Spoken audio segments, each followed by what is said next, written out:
રિયાઝ home કિચનમાં સ્વાગત છે।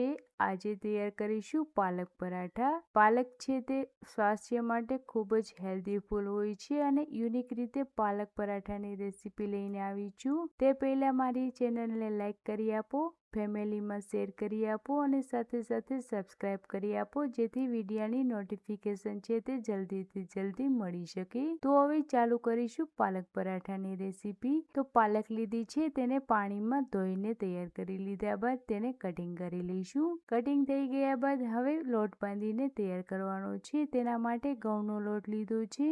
2 સ્પૂન જેટલો બેસન ઉમેરી દઈશું અને 250 ગ્રામ જેટલી પાલક છે તે બધી જ પાલક ઉમેરી દીધા બાદ તેમાં લસણની કટકી ઉમેરી દઈશું, મરચાંની કટકી લીધી છે અને આદુની કટકી લીધી છે તે ઉમેરીને ત્યારબાદ તેમાં ધાણા ઉમેરી દઈશું। લાલ મરચું પાવડર લીધું છે, ધાણા જીરું પાવડર લીધું છે, સ્વાદ અનુસાર નમક ઉમેરી દઈશું અને તેલ લીધા છે, તેલ તમે વધઘટ કરી શકો છો। ત્યારબાદ તેને મિક્સ કરીને 2 સ્પૂન જેટલું ઓઇલ યાની કે તેલ ઉમેરી દઈશું અને લોટ બાંધીને તૈયાર કરી લઈશું। લોટ બંધાઈને તૈયાર થઈ ગયો છે। તેના ઉપર તેલ લગાવી દઈશું અને તેને સેટ થવા માટે 10 મિનિટ માટે છોડી દઈશું।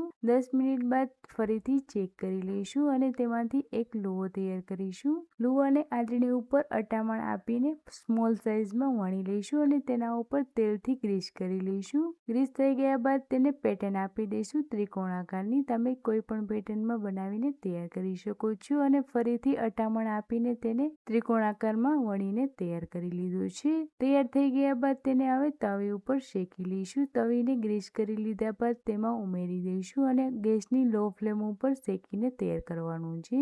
નીચેનું પણ શેકાઈને તૈયાર થઈ ગયા બાદ તેને પલટાવી દઈશું અને ફરીથી ગ્રીસ કરી લઈશું। ઓછા તેલની અંદર પાલક પરાઠાને રેડી કરીને ખાઈ શકો છો અને ખૂબ જ મજા આવશે। એકવાર ટ્રાય કર્યા પછી તમે વારંવાર ખાવાનું પસંદ કરશો। તો ફ્રેન્ડ્સ, પાલક પરાઠા કેવા લાગ્યા છે તે મને કમેન્ટ કરો। રેસીપી વારંવાર જોવાનું પસંદ કરો અને શેર કરવાનું તો બિલકુલ ના ભૂલશો। તો અહીં પાલક પરાઠા બનીને રેડી થઈ ગયા છે। તમારે મારી નવા મુલાકાતની સાથે નવી રેસીપી જોવી છે તો પ્લીઝ મારી ચેનલને સબસ્ક્રાઇબ કરો, જેથી તમને હું વારંવાર મળતી રહીશ। તો હવે ફરીથી મળીશું નવી રેસીપી સાથે, નવા વિડીયોની સાથે। બાય।